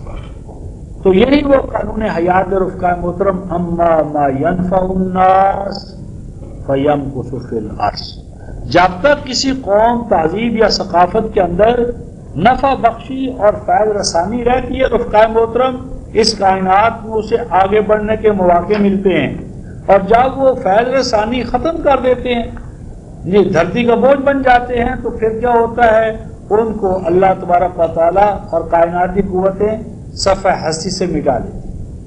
یہ ذرا دیکھیں سورہ رعد 302 صفحہ ہے، قانون حیات کیا ہے، لا آف دا لائف، قانون حیات، قوموں کے عروج و زوال کا قانون۔ آیت نمبر 17، 302 صفحہ، سورہ رعد، 13ویں سورہ۔ قانون حیات ماقبل 2 حوالوں سے واضح کیا جا رہا ہے، ایک تو پانی کے حوالے سے اور دوسرا دھاتوں کے حوالے سے۔ فرماتے ہیں پانی جب اوپر سے نیچے کی طرف آتا ہے تو جھاگ واگ اس کے اوپر آ جاتی ہے، بائی پیسج آف ٹائم جھاگ ختم اور پانی قائم رہتا ہے۔ اسی طرح فرمایا کہ جب دھات اس کو آگ میں ڈالا جاتا ہے تو اس جھاگ کے اس دھات کے اوپر بھی جو اس کا میل کچیل ہوتا ہے وہ اوپر آ جاتا ہے اور دھات نیچے رہتی ہے۔ پھر وہ میل کچل ختم ہو جاتا ہے اور دھات جو خالص وہ باقی رہتی ہے۔ یہ قرآن کہتا ہے یہ حق اور باطل کی مثالیں ہیں۔ حق کیا ہے؟ جس سے ثبات و استحکام۔ باطل کیا ہے؟ جو جھاگ کی طرح پھولا ہوا چھایا ہوا لیکن بائی پیس آف ٹائم ختم۔ یہ بیان کرنے کے بعد رفقائے محترم یہ آیت 17 کا خاتمہ ہے، وَأَمَّا مَا يَنْفَعُ النَّاسَ فَيَمْكُثُ فِي الْأَرْضِ كَذَلِكَ يَضْرِبُ اللَّهُ الْأَمْثَالَ۔ فرمایا پس وہ چیز، وہ نظام حیات، وہ آئیڈیالوجی،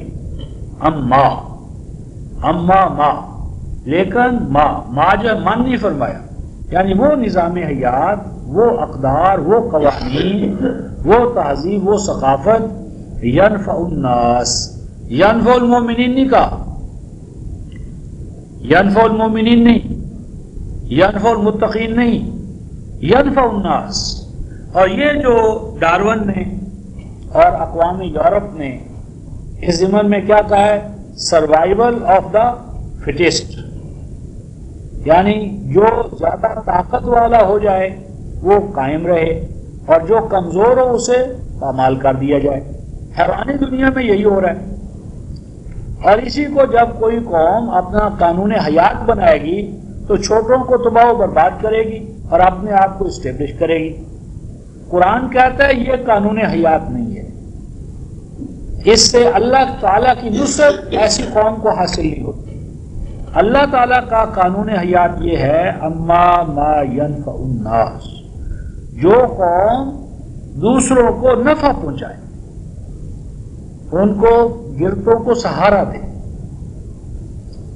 ان کے لیے نفع بخش فیض ثانی کے دروازے کھولے، فَيَمْكُثُ فِي الْأَرْضِ، تو اسے زمین کے اندر باقی رکھا جاتا ہے۔ اللہ تعالیٰ اسے باقی رکھتے ہیں، اور اللہ تعالیٰ اس طرح تمثیلات کے ذریعے تمہیں سمجھا رہے ہیں کہ اگر تم بقا چاہتے ہو، دوام چاہتے ہو، مقوس چاہتے ہو، تو اپنے آپ کو نافع بناؤ، اور جہاں رفقائے محترم نافع ہونا ہوگا وہاں لاؤڈ اسپیکر نہیں ہوگا۔ زمین دیکھیے کتنی نافع ہے انسان کے لیے، الم نجعل الارض کفاتا امواتا واحیا، مردہ ہو یا زندہ ہر ایک کے لیے زمین ناگزیر ہے، لیکن زمین نے کبھی نہیں کہا انا الارض، پانی کتنا ضروری ہے، کبھی نہیں کہتا انا الماء، میں پانی ہوں۔ سورج، چاند، ستارے، جہاں جہاں بھی منفعت ہے وہاں زبان نہیں ہے، لاؤڈ اسپیکر نہیں ہے، پراپوگنڈا نہیں ہے، خاموشی کے ساتھ اپنا کام کیے جا رہے ہیں عناصر فطرت۔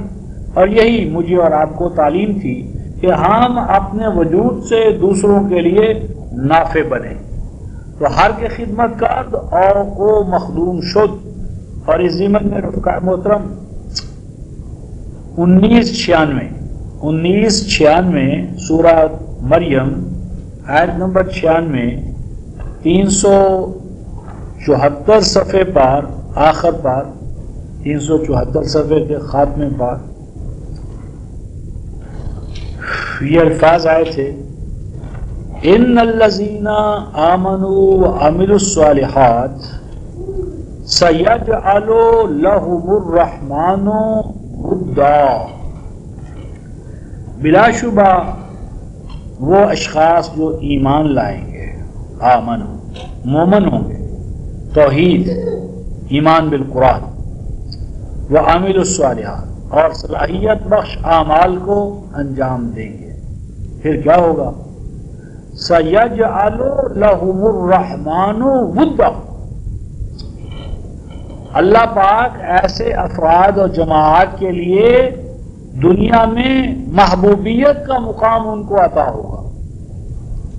صحابہ کرام رضوان اللہ علیہم اجمعین نے جب آپ کا یہ حلب فتح کیا، فتح ہوا، بعد میں رومیوں نے ذرا دباؤ ڈالا، حضرت عبیدہ ابن الجراح رضی اللہ تعالیٰ عنہ کا دور تھا، وہ کمانڈر ان چیف تھے، علاقوں کے انچارج تھے، تو آپ کو پیچھے ہٹنا پڑا، علاقہ واگزار کرانا، یہ چھوڑنا پڑا، ریٹریٹ کرنا پڑا، اور سب سے پہلے آپ نے اعلان فرمایا کہ جو ہم نے ان سے ان کی حفاظت کے لیے لیا تھا، اعلان عام کر دو کہ جس نے ہمیں جو کچھ دیا تھا وہ واپس لے جائے۔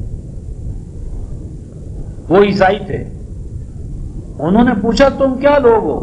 کہ رومی ہم سے ڈنڈے کے ساتھ، جو ہمارے ہم مذہب تھے وہ ڈنڈے کے ساتھ لے رہے تھے اور ہماری استطاعت سے زیادہ لے رہے تھے اور اپنے اوپر خرچ کرتے تھے، اور تم کیسے لوگ ہو کہ ہماری استطاعت سے کہیں کام لیا اور آپ کہتے ہو واپس لے جاؤ۔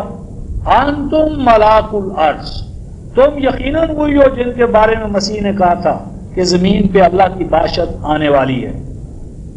اس کے نتیجے میں رفقائے محترم وہ پورا شام اور حلب جو پہلے صرف مفتوح تھا اب مسلمان ہو گیا، اور مسلمان بن کر اپنے عیسائی بھائیوں کے خلاف جو رومن امپائر تھا لڑے اور اسلام اسٹیبلش ہو گیا۔ اس وقت سے اب تک وہ مسلمان ہی ہے۔ تو یہ تھا وہ قانون حیات رفقائے محترم، سیجعل لهم الرحمن ودا۔ تو یہ محبت اور مودت کیوں ہے کہ ہم دوسروں کے کام آئیں، دکھ درد میں شریک ہوں۔ اور نبی مکرم صلی اللہ علیہ وسلم کا صلوات کا نظام کیا تھا؟ جب صلوات سے سلام پھیرتے تھے کان یسأل الناس یتفقد عن اعضائه، فوراً پوچھتے تھے آج ہمیں فلاں نظر نہیں آ رہا، کیا وجہ؟ بیمار ہے، چلو اس کی عیادت کریں۔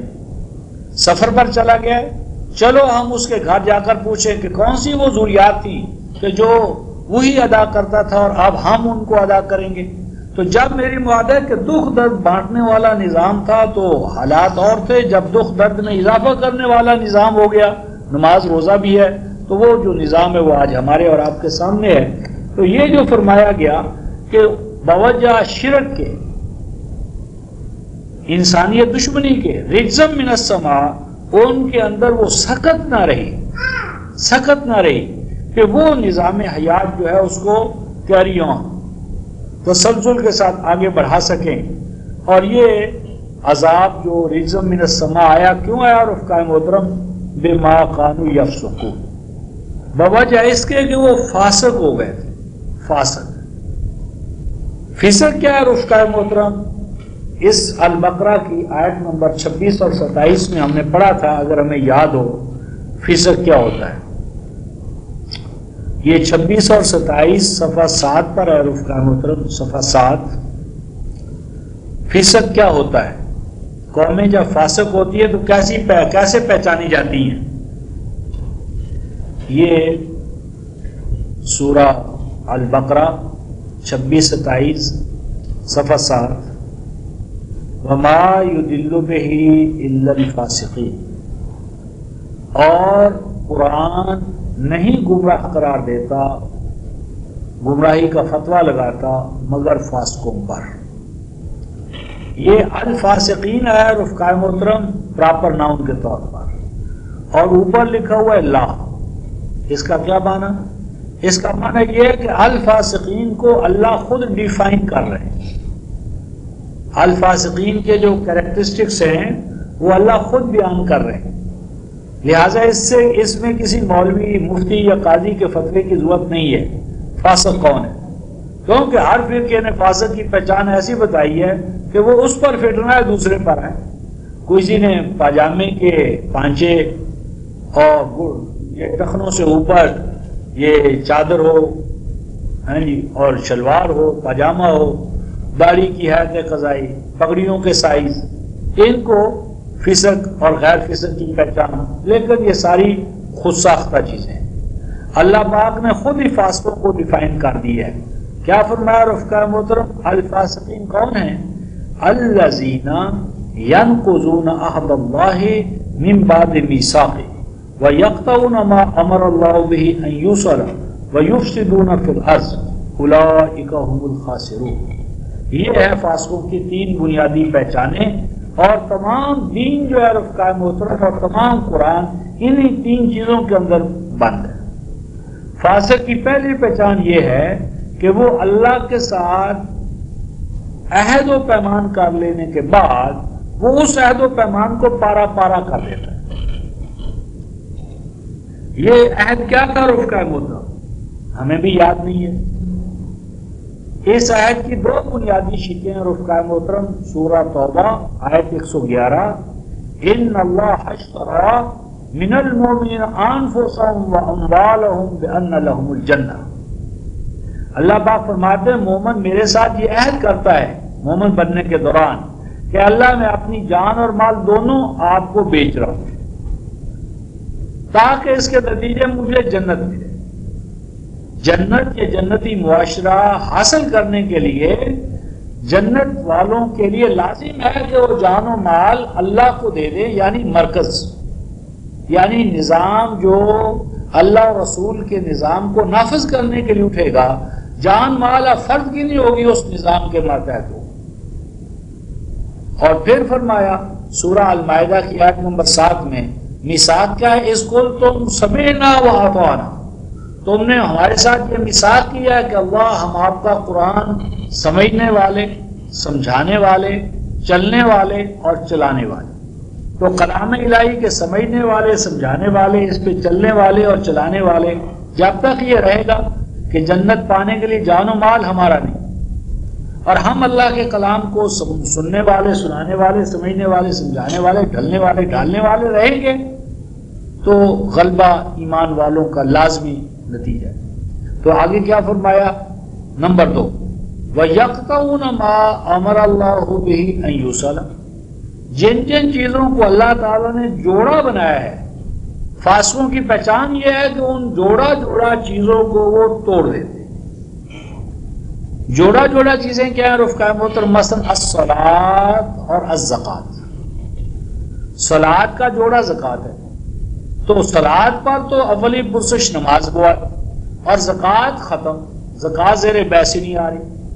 جبکہ سیدنا ابو بکر صدیق رضی اللہ تعالیٰ عنہ نے فرمایا تھا کہ اگر وہ رسی اونٹ کی جو زمانہ نبوت میں دیتے تھے اگر آج نہیں دیں گے تو ان کے خلاف کیا ہوگا؟ جہاد ہوگا۔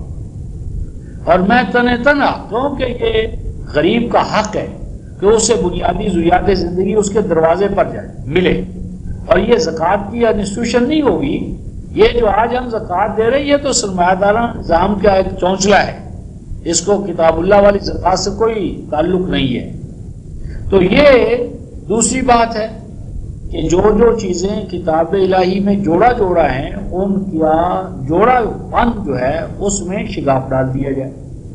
تیسری چیز لازمی نتیجے کے طور پر ہے وہ یفسدون فی الارض، زمین میں فساد ہی فساد ہوگا، اور یہی لوگ ہیں خسارہ اٹھانے والے۔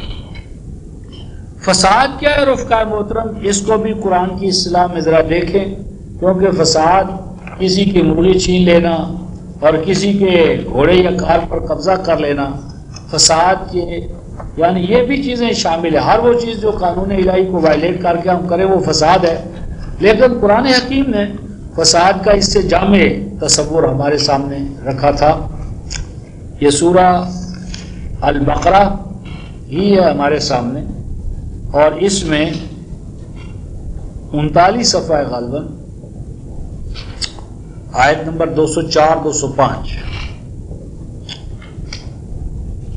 وَمِنَ النَّاسِ، اور لوگوں میں تمہیں ایسے لوگ بھی ملیں گے، وَمِنَ النَّاسِ، ایسے لوگ بھی تمہارے سامنے آئیں گے، يُعْجِبْكَ قَوْلُهُ فِي الْحَيَاةِ الدُّنْيَا، کا خطاب نبی مکرم صلی اللہ علیہ وسلم کو کہ جب وہ حیات دنیا کے حوالے سے گفتگو کریں گے تو اے رسول آپ کو بھی وہ بھائیں گے، پسند آئیں گے۔ یعنی حیات دنیا کے بارے میں ان کی ڈسکشن اتنی اٹریکٹیو ہوگی کہ رسول پاک صلی اللہ علیہ وسلم بھی ان کو پسند کریں گے، بڑے زبردست ہے بھائی حیات دنیا کے حوالے سے ایسا اور ایسا۔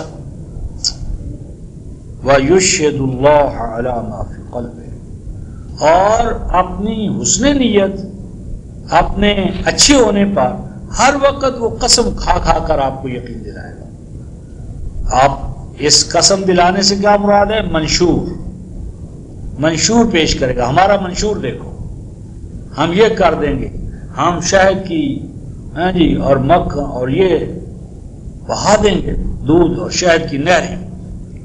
اس ضمن میں رفقائے محترم قرآن نے سورہ یونس کی آیت نمبر 15 اور 16 میں معیار یہ دیا حاکم کو پہچاننے کا کہ جو حکمران بننے کے لیے آئے اس کے مستقبل کے سہانے خواب مت اس سے سننا، اسے یہ کہنا کہ تمہارا ماضی کا جو حسن عمل ہے اسے پیش کرو، اب تک تم نے ماسس کے لیے کیا کیا۔ اگر ایک لینڈ لارڈ جاگیردار M N A M P A بننے کے لیے آتا ہے، کہتا ہے تم مجھے ووٹ دو میں تمہیں یہ اور یہ کر دوں گا، سوال تو یہ ہے کہ اس سے پوچھا جائے کہ تم نے اپنی جاگیر میں، اپنے علاقے میں، اپنے محلے میں جو تمہارے وسائل ہیں ان سے کیا کیا ہے۔ تو جو اپنے وسائل میں میرے اور آپ کے لیے کچھ نہیں کرتا، تو جب اس کو بالکل مطلق وہ بن جائے گا تو وہ کیا کرے گا سوائے لوٹ مار کے۔ تو ماضی کو اساس بناؤ، مستقبل کے سہانے خواب کبھی زیر بحث نہ لاؤ، تو وہ تمہیں ہمیشہ مستقبل میں منشور کی باتیں کرے گا، ہمیں ووٹ دو، ہم یہ کر دیں گے، وہ کر دیں گے۔ وَهُوَ أَلَدُّ الْخِصَامِ، اور فرمایا کہ اس کا حال یہ ہے کہ وہ اپنے مخالف کی یعنی لید یعنی اس کا گوبر یعنی مخالف کو زندہ رہنے کا حق نہیں دیتا۔ یعنی جب یہ لوگ کامیاب ہو جاتے الد الخصام یعنی مخالف کو جو ان سے یعنی تھوڑی سی اختلاف رائے کرے اس کو بھرکس اس کا نکال دینے والا۔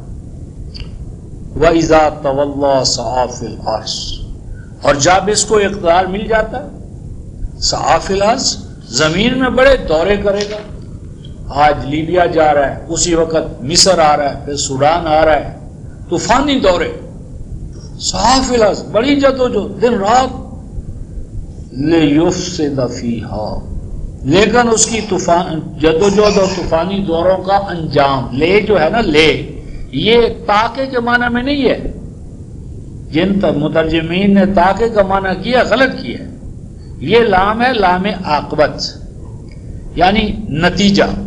نتیجہ اس سے یہ برآمد ہوتا ہے کہ وہ فساد کو بڑھاتا چلا جاتا ہے، اور فساد کیا ہے رفقائے محترم؟ وَيُهْلِكَ الْحَرْثَ وَالنَّسْلَ، ہرس ہے پروڈکشن، پروڈکشن گرتی چلی جاتی ہے، نیشنلائزیشن کر لیا بحق سرکار، اور کس کو دے دیا؟ بیوکریٹس کو، نوکرشاہی کو۔ نوکرشاہی جس کی جدوجہد سے وہ کارخانہ بنا نہیں، اس نے اپنی تنخواہ لینی ہے، الاؤنسز لینے ہیں، اس سے کیا بنتا ہے یا بگڑتا ہے؟ یہلک الحرث، پروڈکشن، پیداوار، کھیت کھلیان تباہ و برباد۔ کہا تھا ہر ایک کو روزگار دیں گے، کیا مانا؟ ہر ایک لائن میں لگا ہوا ہے، کوئی تیل لینے کے لیے، کوئی پیاز لینے کے لیے، ہے جی ہر ایک۔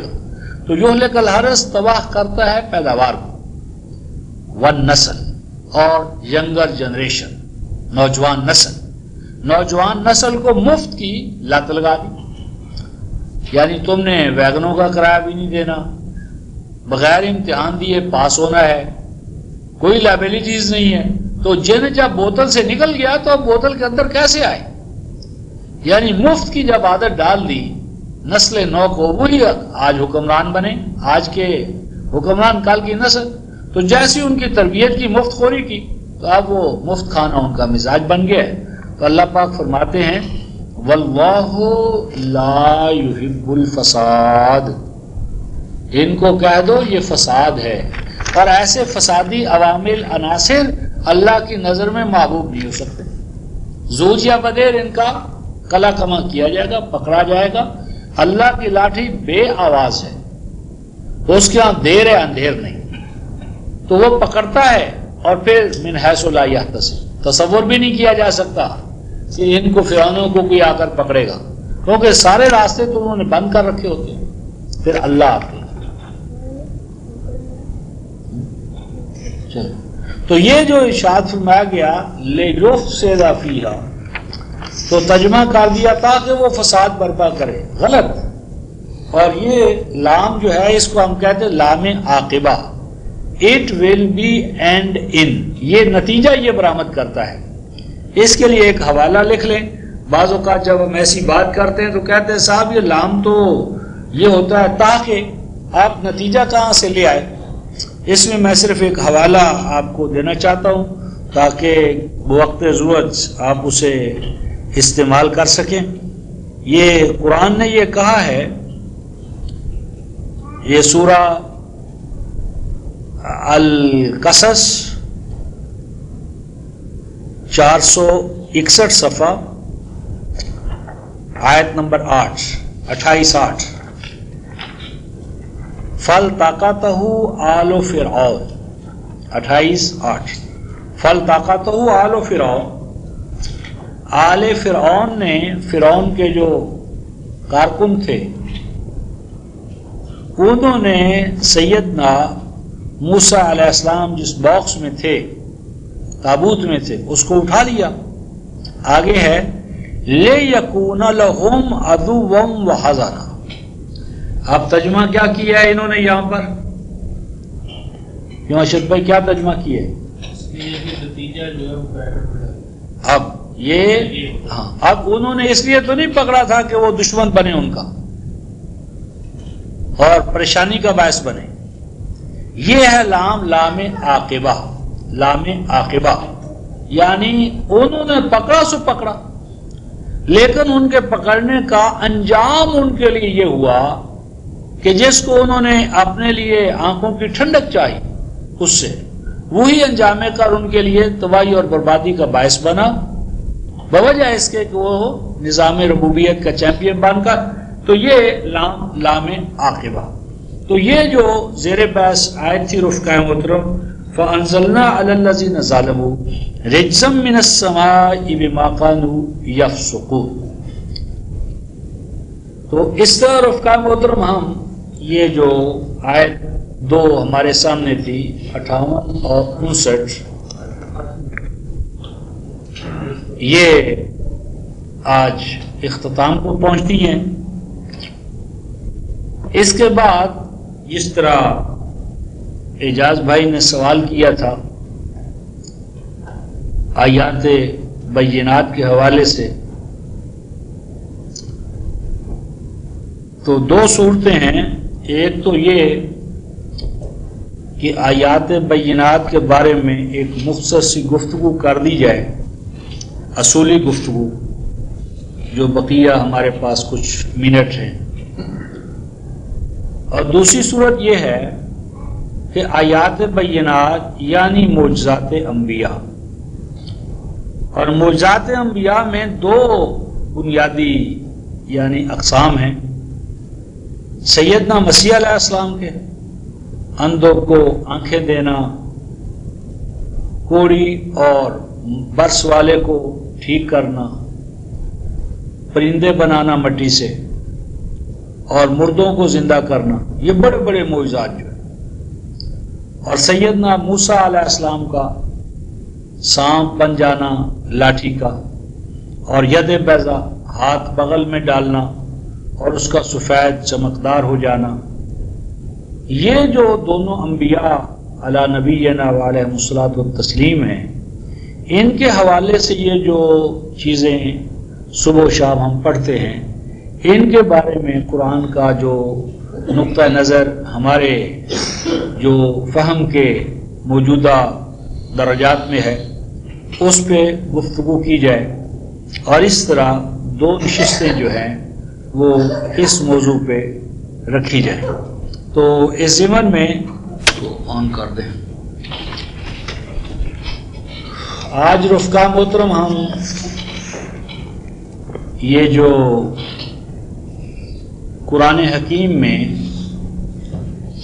بعض مقامات پر کچھ انبیاء علیہ السلام کے حوالے سے گفتگویں یا کلام ایسا ہے کہ جس میں بہت سے مسائل پیدا ہوتے ہیں، عرف عام میں انہیں معجزات کہتے ہیں۔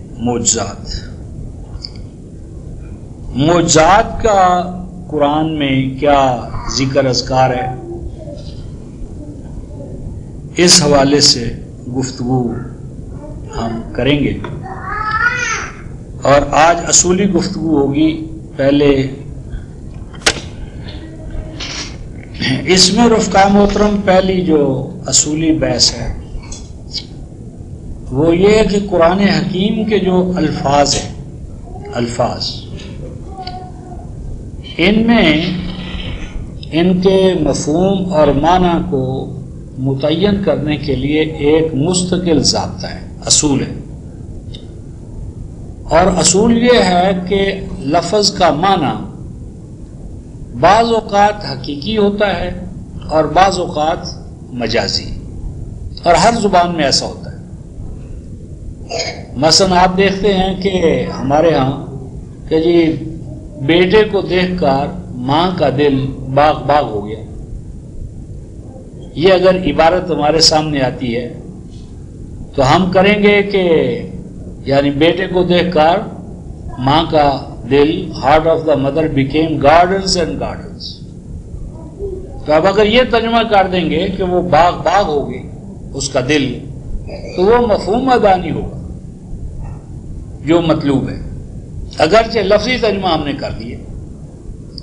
اسی طرح ہم کہتے ہیں 1 1 2 11، 1 1 2 11، یا ہم کہتے ہیں کہ بھائی اگر میں ایسا اور ایسا کروں تو آپ میری داڑھی مڑا دیں، اور جو کہہ رہا ہے اس کی داڑھی ہے ہی نہیں، اور صبح و شام وہ خود مڑتا رہتا ہے، خود اس کی داڑھی نہیں ہے اور داڑھی وہ خود مونڈتا رہتا ہے، اور اس کے باوجود کہتا ہے کہ اگر میں ایسا اور ایسا کروں تو میری داڑھی مونڈ دینا، میرا یہ ہو جائے، میرا وہ ہو جائے۔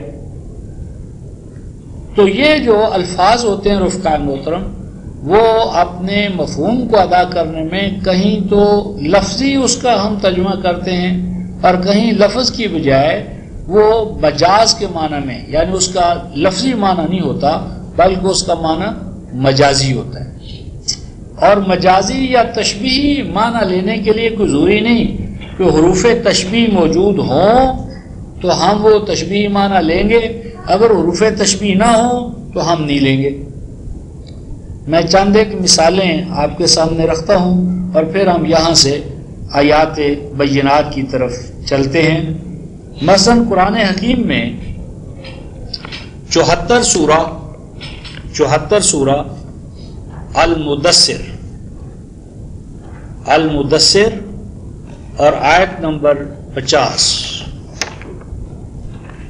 یہ صفحہ ہے غالباً 692۔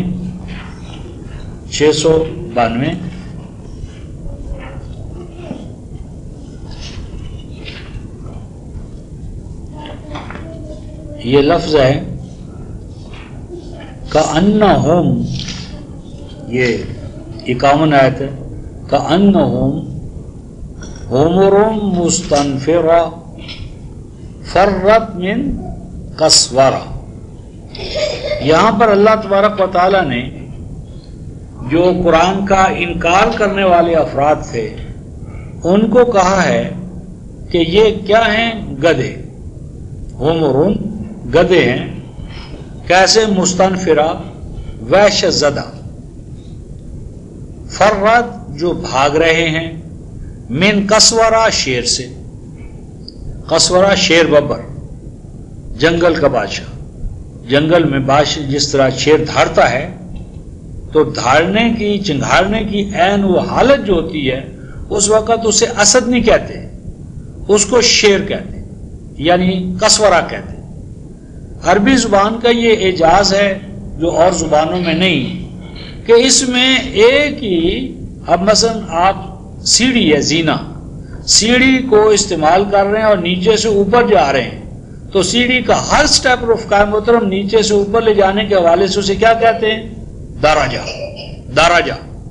اور اسی سیڑھی پر آپ اوپر سے نیچے آ رہے ہیں تو وہ جو سٹیپس ہیں ان کو درجہ نہیں کہتے، کیا کہتے ہیں؟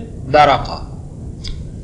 یعنی اوپر سے آپ نیچے سٹیپ بائی سٹیپ آ رہے ہیں تو آپ درقہ کہیں گے، اور نیچے سے زینہ وہی ہے، آپ اوپر جا رہے ہیں تو وہ درجہ کہلائے گا۔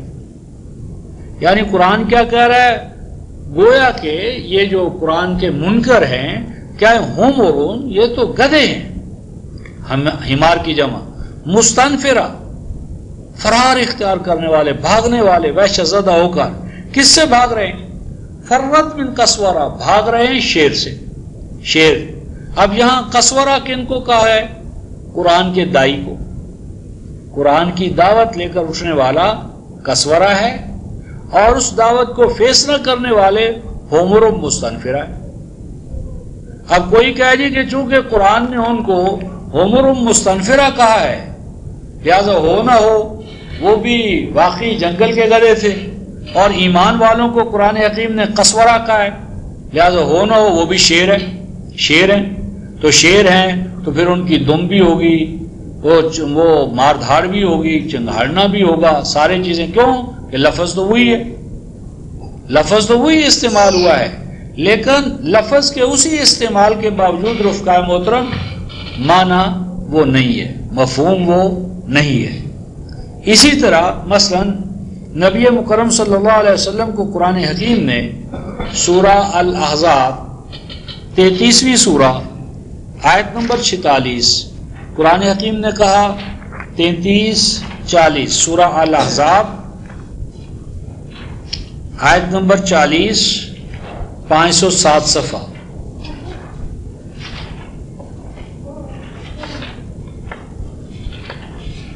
یہ آیت 46 ہے، 40 نہیں، 33-46 507 صفحہ۔ فرمایا داعیا الی اللہ باذنہ وسراجا منیرا، نبی پاک صلی اللہ علیہ وسلم کو کیا کہا ہے؟ سراجا، چراغ، منیرا، روشنی عطا کرنے والا۔ اور سورہ الجن 71 سورہ کی آیت نمبر 16 میں 71-16 میں سورج کو سراجم منیرا کا، اب رسول پاک صلی اللہ علیہ وسلم کو چراغ کا، تو کوئی کہنے والا کہہ سکتا ہے چونکہ آپ چراغ ہیں تو کوئی بتی بھی ہوگی، کوئی تیل بھی ہوگا، اور بجھنے اور جلنے کا نظام بھی ہوگا، کیونکہ سراج کی طرح تشبیہ نہیں دی، یوں نہیں فرمایا گویا کہ آپ چراغ ہے، بلکہ کاف حرف تشبیہ کی بجائے سراجم منیرا، لفظ سراج ہے چراغ، لیکن چراغ کا لفظ بولنے کے باوجود وہ جو بتی ہے، تیل ہے، وہ یہاں زیر بحث نہیں ہے۔ اسی طرح رفقائے محترم سورہ جو ہے ہمارے سامنے یوسف، سورہ یوسف اور آیت نمبر 12-82 سورہ یوسف آیت نمبر 82۔ سیدنا یوسف علیہ السلام کے بھائی جب واپس باپ کے پاس دوسری دفعہ آتے ہیں، 295 صفحہ،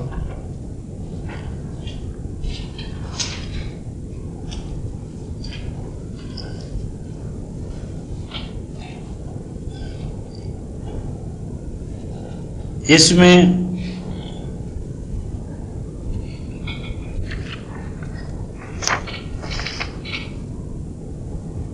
یہ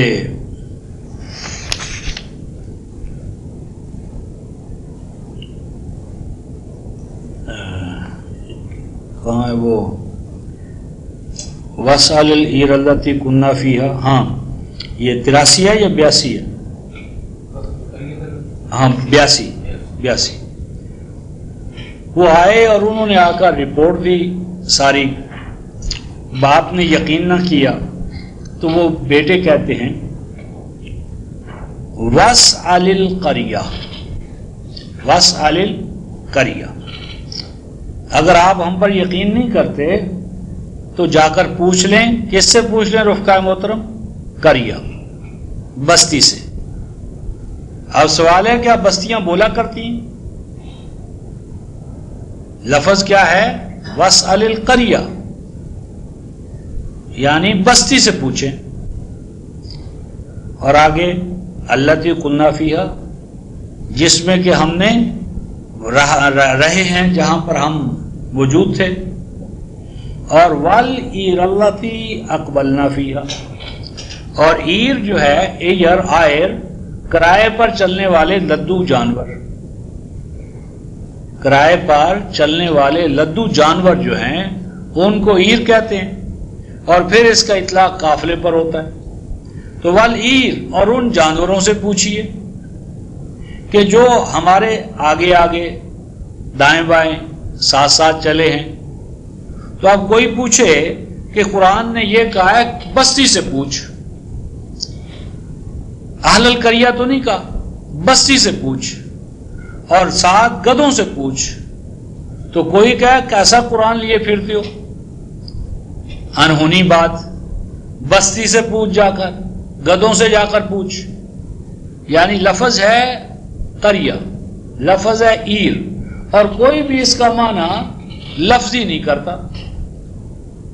لیکن جب سیدنا موسیٰ علیہ السلام کے حوالے سے وہ جان کا لفظ دیکھتا ہے، صوبان کا لفظ دیکھتا ہے، باوجود اس کے کہ وہاں کاف حرف تشبیہ موجود ہے، کہتا نہیں صاحب اس سے تو واقعی سانپ مراد ہے، وہی سانپ جو جنگل کا اجزا ہوتا ہے، اور دوسرا اس کا کوئی مفہوم نہیں ہے. اسی طرح رفقا محترم سورۃ الکہف، سورہ الکہف، یہ سورہ الکہف میں یہ صفحہ ہے 363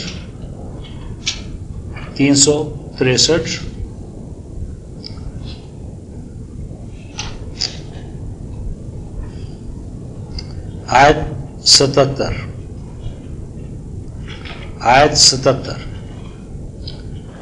سیدنا موسیٰ علیہ السلام جس رجل خبیر کے ساتھ تھے، اس کے حوالے سے اس مقام پر یہ کہا گیا ہے فَوَجَدَا فِيهَا جِدَارًا،